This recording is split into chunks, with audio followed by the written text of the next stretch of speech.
आज के वीडियो में आगे है भारत पाक युद्ध की स्थिति बनी रहेगी। पर भारत पाक युद्ध हाल फिलहाल कुछ बहुत क्रिटिकल वाला होगा नहीं। यह बात मैंने पहलगाम हमले के 24 घंटे पहले ही बोल दी थी। अब आइए दूसरी भविष्यवाणी पर, जो आजकल बहुत प्रसिद्ध हो रही है, की तरह मुस्लिम देश पाकिस्तान और चीन के साथ मिलकर भारत पर अटैक करेंगे। नहीं, ऐसा कुछ नहीं होगा। अब शनि और बृहस्पति का क्या है? कल की जिस भी मनुष्य शरीर में आए हैं, उसके नक्षत्र को यह दो ग्रह कंट्रोल में कर रहे हैं, तो वो प्रभाव पूरी धरती पर ही चलेगा। कल की पुराण और भविष्य मालिका दोनों ही हिंदू संस्कृति की पुस्तकें हैं, पर दोनों के ही कल की एक नहीं है। कैसे हैं दोस्तों? उम्मीद है अच्छे ही होंगे। चलिए सीधे टॉपिक पर आते हैं। क्या महाभारत काल का समय लौट कर आ रहा है? क्या फिर से वो गृह कार्य करेंगे? क्या फिर कुरुक्षेत्र रचा जाएगा? और फिर क्या गीता होगी? एक सवाल जो मुझसे कल पूछा गया, वो था सुशील जी के बारे में, कि सुशील जी की भविष्यवाणियां सही भी होती है, गलत भी। वो ट्रेंडिंग टॉपिक पर ज्यादा जाते हैं और उनके कल्कि के बारे में विचार बदलते रहते हैं। देखिए, ज्योतिष ज्ञान या कोई भी और मनुष्य ज्ञान कभी भी 100% सही नहीं हो सकता। उसके बहुत से कारण हैं। आप ग्रहों की चाल समझकर बहुत कुछ बता सकते हैं, पर सब कुछ नहीं बता सकते। मान लीजिए रोहन के ऊपर गुरु है और उसका भला करेगा। अब रोहन का दुश्मन है सोहन। सोहन के ऊपर गुरु भी हैं और उन गुरु का सहयोग मिल रहा है चार और ग्रहों से, तो फिर रोहन के गुरु रोहन का कितना भला कर पाएंगे? आप अगर किसी भी ज्ञानी ज्योतिषी से इस बात का सवाल पूछोगे, ठीक है, वो आपको उत्तर देंगे। जो भी उत्तर है, उसे कुछ साइड में रखिए। आप बस ये बताइए, आप हारेंगे या जीतेंगे? चलिए हम उत्तर देते हैं। रोहन के ऊपर जो गुरु का प्रभाव है, वो सोहन के ऊपर जो गुरु का प्रभाव है, उसका उल्टा नहीं चलेगा। अगर गुरु को दोनों का ही भला करना है, तो दोनों का ही करेगा। दोनों को निपटाना है, तो दोनों को ही निपटा देगा। गुरु नहीं समझ रहा कि रोहन और सोहन दुश्मन हैं। उसे एक को बनाना है, दूसरे को निपटा देना है। रोहन और सोहन की दुश्मनी पर्सनल लेवल पर है, ऐसा नहीं होगा कि उनके ऊपर जो ग्रह है, वो आपस में उन दोनों के पीछे उलझ लो। अभी आपको अजीब सा लगेगा। चलिए एक उदाहरण देते हैं। कोका कोला और पेप्सी दोनों ही दुश्मन है एक दूसरे की, तो उनके मालिक भी एक दूसरे के दुश्मन ही होंगे। पर दोनों ही कंपनियां पूरी दुनिया में चलती है। अगर कोई पॉलिसी कोल्ड ड्रिंक कंपनीज के खिलाफ पास होती है, तो लगभग सभी के खिलाफ पास होगी। ग्रहों की चाल आभास बताती हैं बस। चलिए, एक बहुत ही क्रिटिकल बात समझिए। अंकित की लाइफ में कुछ इंपॉर्टेंट घटित होने वाला है। मान लीजिए कुछ बहुत अच्छा, तो अंकित एक खुशखबरी का इंतजार कर रहा है। अंकित के दरवाजे पर दस्तक होती है और रोहन है डाकिया। पर डाकिया कुछ बुरी खबर ही लेकर आ गया, या फिर कुछ कम अच्छी खबर लाया। ग्रह गलत नहीं थे। हो सकता है पीछे से सोहन कुछ बहुत अच्छी खबर लेकर आ रहा हो, पर यह ज्योतिष विद्या के बाहर की बात है कि वो एकदम आपको क्लियर पिक्चर दे दें कि पहले क्या होगा, कैसे होगा। क्योंकि वो ग्रहों की चाल स्टडी कर रहे हैं और उनका आपकी लाइफ पर क्या प्रभाव है वो। अब आपको कोई एकदम पर्सनली कुछ बता दे, उसके लिए फिर दिव्य ज्ञान चाहिए। पर दिव्य ज्ञान के साथ देखिए कुछ समस्या होती है। वाल्मीकि को दिव्य ज्ञान भगवान राम के लिए मिला था। वो हर किसी को हर किसी की कहानी नहीं बता रहे थे। ये तो ऐसा है कि कॉस्मिक शक्तियां आपको जो बताएंगी, आप उतना और वही बता पाएंगे। किसी के पास कितना भी दिव्य ज्ञान हो, अगर कॉस्मिक शक्तियां उसको नहीं बताना चाह रही किसी के बारे में, तो वो नहीं बताएंगी। चलिए एक छोटा सा उदाहरण देते हैं आपको। अभी पहलगाम हमला हुआ, गलत था, युद्ध होना चाहिए था, पर नहीं हुआ। दिन पर दिन गुजर रहे हैं, नहीं हुआ। हर ज्योतिषी ने आकर भविष्यवाणी कर दी कि इसी लम्हे से तीसरा विश्व युद्ध शुरू है। न्यूज चैनल्स टीआरपी के लिए कुछ भी दिखाते रहते हैं और आज कल उसी बेसिस पर ज्यादातर यूट्यूब चैनल चल रहे हैं। सत्य यह है कि भारत और पाकिस्तान का युद्ध अभी दूर है और इस बात का युग परिवर्तन से कोई लेना देना नहीं। लगभग 2 हफ्ते बीत चुके हैं। 2 और बीत जाएंगे, 10 भी बीत जाएंगे, पर अभी युद्ध दूर है। ऐसा नहीं है ज्योतिषीय समीकरण युद्ध नहीं दिखा रहे हैं, पर ज्योतिषी अभी भी उस घटना को नहीं समझ पा रहे जो तीसरे विश्व युद्ध का असली कारण बनेगी। वो घटना समझने के लिए दिव्य ज्ञान की जरूरत होगी, पर दिव्य ज्ञान के साथ भी कुछ मसले हैं। जैसे कि अगर आप अपने अध्यात्म या ईश्वर से रिलेटेड किसी भी ज्ञान का उपयोग अगर पैसे कमाने के लिए करते हैं, तो दिव्यता आपसे दूर ही है। अब यह ज्ञान आप लगाइए कि कोई ज्योतिषी अपने ज्ञान से क्या कर रहा है, कोई भविष्यवाणी करने वाला अपने ज्ञान से क्या कर रहा है, वो सब दिमाग आप लगाइए। यह था कहानी का बस एक सार। अब यहां से हम करते हैं असली बात शुरू। मुझे नहीं पता किस ज्योतिषी किस भविष्यवक्ता ने क्या कहा है। ना मैं उनमें जाना चाहता हूं, बस जो टाइमलाइन आ जाती हैं उन पर कुछ नजर चली जाती है। भारत पाक युद्ध की स्थिति बनी रहेगी, पर भारत पाक युद्ध हाल फिलहाल कुछ बहुत क्रिटिकल वाला होगा नहीं।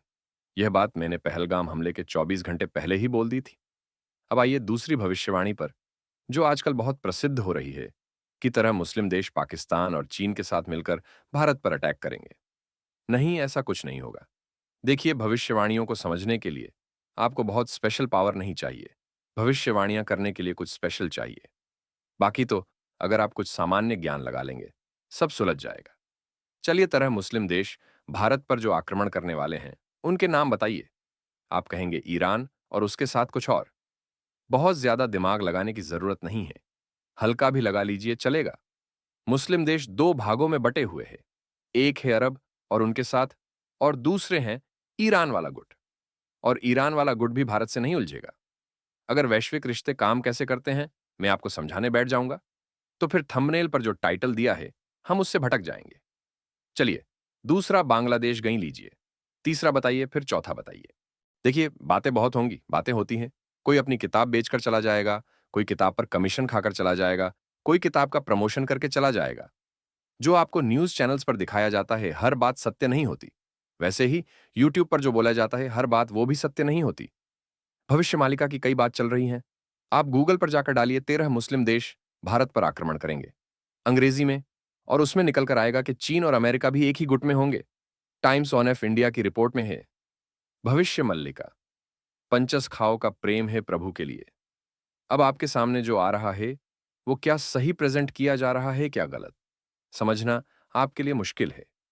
चलिए, मुद्दे की बात पर आते हैं। आप किसी ग्रह को मत समझो, किसी की चाल मत समझो। आप मीन समझोगे, फिर शनि का मेल समझोगे, फिर राहु केतु गुरु, ये सब सुनोगे, चीजें कॉम्प्लिकेटेड हो जाएंगी। आप बस दो ग्रहों को समझ लो और उतना ही समझ लो, गुरु और शनि। गुरु को हम बृहस्पति भी कहते हैं। गुरु भारतीय ज्योतिषी में बहुत ही शुभ चीजों के साथ कनेक्ट है, देवताओं के गुरु भी थे, बुद्धि भी देते हैं। दूसरा है शनि। शनि के बारे में आप सब जानते ही होंगे। शनि न्याय के देवता माने जाते हैं, बहुत ही कठोर होते हैं। आप यह समझ लीजिए, यह जो धरती है, इस पर यह दोनों ग्रह बहुत ही जबरदस्त खेल शुरू करने जा रहा है। सवाल है कब से? जून से, यानी कि अगले महीने से। अब हो सकता है आप यह कहे कि महाभारत काल के ग्रह वापस आ रहे हैं, ऐसा आपने सुना है। मैं ज्योतिष का झाता नहीं हूं, पर मुझे इतना पता है कि जो सत्य होता है दिख जाता है, असत्य होता है हट जाता है। हो सकता है यह बात सत्य हो, क्योंकि अगर कल की आएंगे तो महाभारत तो दोबारा आएगी ही आएगी। और अगर महाभारत का भी समय वापस आ रहा है तो फिर कृष्ण भी तो आ ही रहे होंगे। पर हां, इस बार यह सब कुछ बहुत ही विशाल स्तर पर होगा। अब गुरु और शनि इस बार खेल क्यों इतना क्रिटिकल खेलेंगे वो समझ लीजिए। ठीक है, शक्तिशाली ग्रह है, विनाश सृजन न्याय सबकी जरूरत पड़ेगी ही, पर कारण कुछ और भी है। देखिए, इंसान ग्रहों के अधीन है, पर अब जो धरती पर आ रहे हैं या चुके हैं, सारे ग्रह उनके अधीन हैं। मैंने जब आपको कहा कि रोहन और सोहन आपस में कितने भी दुश्मन हो, पर उनके ग्रह दुश्मन हो जरूरी नहीं। पर जब ईश्वर धरती पर आता है तो ज्योतिष के नियम भी कुछ बदल जाते हैं। आप कुछ भी हो, आपके ग्रह कितने भी शक्तिशाली हो, बस रहिए उस तरफ जिस तरफ ईश्वर है, उनके खिलाफ नहीं। चलिए, आपको कारण दिए देते हैं। फिर से महाभारत या कुरुक्षेत्र चलिए। दुर्योधन के जो भी ग्रह है, भाग्य है, नक्षत्र है, वो भीष्म के उल्टे हैं। भीष्म कितने महान इंसान या योद्धा थे, हम सभी जानते हैं। और दुर्योधन का चरित्र कैसा था, यह भी जानते हैं। दोनों एक दूसरे के उल्टे ही थे, पर दोनों एक ही सेना में थे, साथ थे, और दोनों ही कृष्ण से युद्ध में थे। दोनों ही निबट गए। कोई फर्क नहीं है कि किसके साथ भाग्य कितना है, कितना नहीं, कौन कितना सही है, कितना गलत। पहली बात, अगर आप उस जगह पर जो कृष्ण के विरुद्ध है, तो फिर कहानी निबटनी ही है, कोई गृह साथ नहीं देगा। तो यह समझ लीजिए कि अगर वो किस जगह पर तन गए कि मामला होगा तो ऐसे ही होगा। फिर चाहे गृह भाग्य नक्षत्र कुछ भी कहें, कोई काम नहीं करेगा। जैसे कर्ण के सारी विद्या परशुराम के श्राप से बेअसर हो गई, वैसे ही कोई भी हो, अगर कल्कि के विरुद्ध गया, उसका सब बेअसर है। तो ज्योतिषीय ज्ञान केवल आभास ही दे पाएगा, पूरी क्लियर पिक्चर नहीं। अब शनि और बृहस्पति का क्या है? कल की जिस भी मनुष्य शरीर में आए हैं, उसके नक्षत्र को यह दो ग्रह कंट्रोल में कर रहे हैं, तो वो प्रभाव पूरी धरती पर ही चलेगा। ये समझ लीजिए, इस पूरी कहानी में शनि और गुरु ही पूरी कहानी असली घुमाएंगे। अच्छा, अब कुछ और सवाल ले लेते हैं। 2-3 और कल्कि की जन्म कुंडली मिल सकती है क्या? कल्कि की जन्म कुंडली का करोगे क्या और उससे क्या समझ लोगे? देखिए, भारत में ही हर दिन 65,000 से ऊपर बच्चे पैदा होते हैं, तो कईयों का नक्षत्र एक ही बैठ जाएगा। आपको उससे कुछ नहीं मिलेगा। फिर आप कंफ्यूज भी हो जाओगे। चलिए सुनिए क्या, राम और कृष्ण से बेहतर जन्म कुंडली इस धरती पर किसकी बनी होगी? पर आप फिर उसमें वनवास देखो, माता पिता जेल में कैद थे वो देखो। आप और हम मनुष्य हैं, हम कठिन समय देखेंगे, हम कह देंगे अवतार का ऐसा मुश्किल भाग्य नहीं हो सकता। अवतार इतने कमजोर कैसे हो गए कि शनि राहु केतु के हिसाब से चल ले? पर वो भी प्रकृति के नियमों को फॉलो करते हैं। आप अच्छा ही देखने की कोशिश करोगे, भटक जाओगे। ठीक है, अभी कईयों को लग रहा होगा, हमारे पास ज्ञान है, कृष्ण और राम के बारे में लिखने के लिए भी दिव्य दृष्टि ही लगी थी। अब आपसे मेरा एक सवाल है, आपको क्या लगता है, जो भी अवतार है, वो अपनी जन्म कुंडली कभी भी ओपन में आने देंगे? आप सोचोगे क्या दिक्कत है? मैं आपको अपना मत बता रहा हूं, फिर आप बताइएगा क्या दिक्कत है, क्या नहीं। अवतार जो है, वो जिस भी नक्षत्र में हुए, उस नक्षत्र में कई और भी हुए होंगे। हर साल होते होंगे और होते रहेंगे। अगर उनकी जन्म डिटेल्स ओपन हो गई, मान लीजिए, तो जिस भी नक्षत्र के है वो, उस नक्षत्र के बच्चे में, व्यक्ति में, उनके माता-पिता में हो सकता है कि अहंकार आ जाए। अहंकार इस बात का कि ईश्वर ने उनके नक्षत्र में ही जन्म लिया है। देखिए, हम सब मनुष्य हैं, माया और प्रकृति के अधीन। तो यह न कहिए कि अहंकार नहीं आएगा। चलिए, आप में नहीं आएगा, औरों में आ जाएगा। कल्कि का जो भी कर्म धर्म है, उनके से एक है अहंकार मिटाना, भेदभाव मिटाना। वो ऐसा कुछ भी नहीं करेंगे कि परेशानी और इंक्रीज हो। हो सकता है आपको अभी अजीब सा लगे, पर 2 महीने पहले मैंने एक वीडियो डाला था कल्कि की जन्म कुंडली, और परसों भी टेलीग्राम में वो लिंक डाला था जो 20 साल से इंटरनेट पर है, और उसमें कल्कि की सबसे सही एक्यूरेट डिटेल्स है, और यह भी कि उनकी जन्म कुंडली किसी के भी पास क्यों नहीं होगी। अब अगला सवाल समझ लेते हैं। आप में से कई लोग सवाल कर रहे हैं कि क्या मैं कल्कि कौन है पर्सनली या व्यक्तिगत तौर पर जानता हूं, उससे कोई फर्क नहीं हो जाएगा। मैं जानता हूं या नहीं, आप जानते हैं या नहीं, हो सकता है मैं न जानता हूं, आप बेहतर जानते हो। चलिए, आपकी दुविधा कुछ हल्की किए देते हैं। यह बताइए कि आप कल्कि को समझने की कोशिश कर कैसे रहे हैं। अब बताइए, आपको क्या लगता है, उनकी जन्म कुंडली किसी को भी पता चलनी चाहिए या नहीं? हो सकता है अब आप में से कुछ लोग कह दें, ना है, पता चले तो बेहतर है।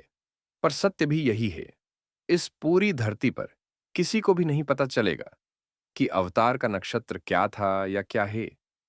हो सकता है आपको अभी अजीब सा लगे, पर 2 महीने पहले मैंने एक वीडियो डाला था कल्कि की जन्म कुंडली, और परसों भी टेलीग्राम में वो लिंक डाला था जो 20 साल से इंटरनेट पर है, और उसमें कल्कि की सबसे सही एक्यूरेट डिटेल्स है, और यह भी कि उनकी जन्म कुंडली किसी के भी पास क्यों नहीं होगी। अब अगला सवाल समझ लेते हैं। आप में से कई लोग सवाल कर रहे हैं कि क्या मैं कल्कि कौन है पर्सनली या व्यक्तिगत तौर पर जानता हूं, उससे कोई फर्क नहीं हो जाएगा। मैं जानता हूं या नहीं, आप जानते हैं या नहीं, हो सकता है मैं ना जानता हूं, आप बेहतर जानते हो। चलिए, आपकी दुविधा कुछ हल्की किए देते हैं। ये बताइए कि आप कल्कि को समझने की कोशिश कर कैसे रहे हैं। क्या है आपके समझने का आधार कल्कि पुराण, भविष्य मल्लिका, नोस्ट्राडेमस की भविष्यवाणी, या बाइबल, या गीता, या फिर कोई संत, या फिर अपने अनुभव? कोई भी आधार लो, कोई भी पूरी तरह सही नहीं है। हर एक आपको बीच मझदार में लाकर लेफ्ट कर देगा। कल्कि पुराण और भविष्य मालिका दोनों ही हिंदू संस्कृति की पुस्तकें हैं, पर दोनों के ही कल्कि एक नहीं है। पहले भी बता चुका हूं, दोबारा बता रहा हूं। कल्कि पुराण के कल्कि एक युद्ध करते हैं एक राजा से। वो युद्ध वो दुनिया जीतने निकले उससे पहले करते हैं। पहले वो हार भी जाते हैं, फिर वो दोबारा आक्रमण करते हैं। यह जीवन गाथा उनकी है, प्रकट होने से पहले। भविष्य मालिका के कल्कि गुप्त लीला में जी रहे हैं, बहुत ही कठिन समय में। वो युद्ध नहीं करते, बस गुप्त में समय काटते हैं। फिर वो प्रकट लीला रचते हैं और सामने आ जाते हैं। अब समस्या यह है कि अगर आप कल्कि पुराण को मानते हैं, तो फिर भविष्य मालिका को नकार रहे हैं, और भविष्य मालिका को सही मानते हैं, तो कल्कि पुराण को झूठा कह रहे हैं। अब जनता क्या कर रही है? जो अपने आप को कल्कि समझ लेते हैं, उन्हें भविष्य मालिका बहुत आसान लगती है।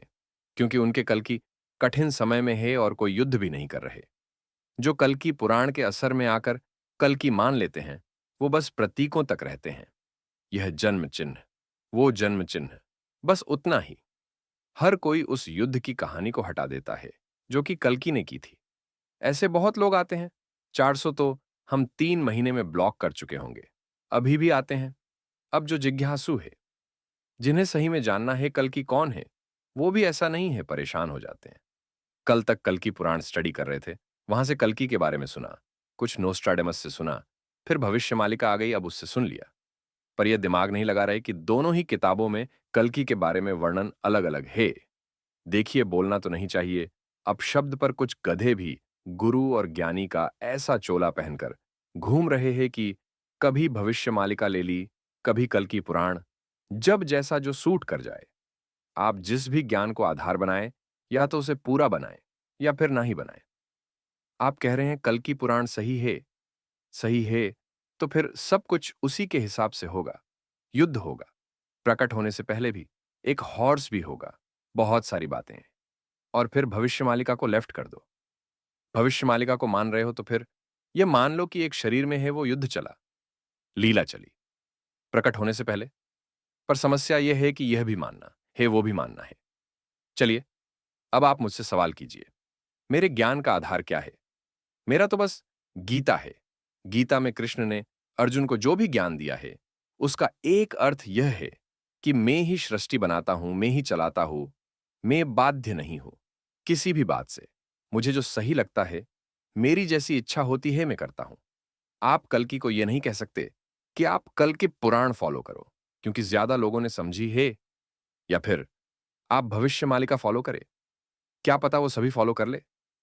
पर जैसे कंस को समझ में नहीं आया था कि 8वां पुत्र है, पुत्री नहीं, वैसे ही किसी की समझ में ना आए। ये मुझे आपको बताना हो रहा है कि दोनों के कल की अलग-अलग हैं। आप लोगों ने इस बात को खुद क्यों नहीं सोचा? प्रकृति और माया खेल रही है, और वो सभी के साथ खेल रही हैं। तो जिन्हें लगता है कि उनके पास सही ज्ञान है, सबसे ज्यादा तो वो ही। जाने दीजिए। कल की कौन है, हम ये समझ पाए, उससे पहले हमें एक बात समझनी होगी। हम ईश्वर के खेल को नहीं समझ सकते। जहां हमें लग गया कि हमने समझ लिया, वहीं दिक्कत है। अगर मैं यूट्यूब पर कुछ और पहले आ गया होता, तो हम लोग बहुत बातें करते। मैं शायद आपके हर सवाल का जवाब देता। पर देर तो हुई है, पर जैसी हरी इच्छा, हम भक्त उसी में खुश हैं। चलिए, आपको एक छोटी सी कहानी सुनाते हैं, आपने भी शायद सुनी हो। एक छोटा सा बच्चा होता है, उसके पापा उसे डांट दिया करते थे, पर अपने पापा की, मतलब उस बच्चे के दादा का क्रोध वो सुन लिया करते थे। तो बच्चा सोचता, हे मैं दादा बन जाऊंगा तो सब मेरी सुनेंगे। दिन रात यही सोचता रहता है कि वो दादा बने जल्द से जल्द। एक दिन ईश्वर उसकी सुन लेते हैं, वो दादा बन जाता है। उसके बच्चे हो गए होते हैं, बच्चों के भी बच्चे हो गए होते हैं, पर उसे कुछ याद नहीं आ रहा होता। कोई खुशी का पल नहीं, कोई संघर्ष नहीं, कुछ भी नहीं। वो ईश्वर को कहता है, मुझे वापस बच्चा बना दो। मैंने ना तो कुछ जिया, ना कुछ देखा। फिर उसका सपना टूट जाता है और वो अपने पापा को गले लगा लेता है। क्यों चाहते हैं आप लोग कि आपको पता चल जाए कि कल की कौन है? क्या करेंगे आप समझकर? और फिर समझ कैसे पाएंगे कि वही कल की हैं? अभी तो कहानी मजेदार होनी शुरू हुई है। अभी तो 400 कल की आए हैं हमारे पास। कम 100, कम 200 तो और आने दीजिए। अच्छे अच्छे ज्ञानी भारत पाकिस्तान के युद्ध को तृतीय विश्व युद्ध बना रहे हैं। 2 हफ्ते हो गए। तृतीय विश्व युद्ध तो आने दीजिए। 29 मार्च के बाद प्रलय आ रही थी। कहीं भी को पटाखा फूट जाता है। आते हैं बताना, प्रलय आ चुकी। 29 मार्च से पहले भूकंप नहीं आते थे क्या? अभी तो कल्कि जी के पास उनका हॉर्स भी आना है। अभी तो लाइफ में कुछ कॉमेडी शुरू हुई है, और अभी आप चाहते हैं कि कल की कथा के हर राज पर से पर्दा उठा दें। हमें भी कौन सा कोई राज पता है जो बताएंगे। एक यूट्यूब चैनल है, बच्चों को ट्यूशन देता है, रोज कहता है कि बस वो बचेगा और उसे सुनने वाले बाकी सारी दुनिया मिट जाएगी। मजेदार आदमी है, उसे सुनने वाले भी सारे यही समझते हैं।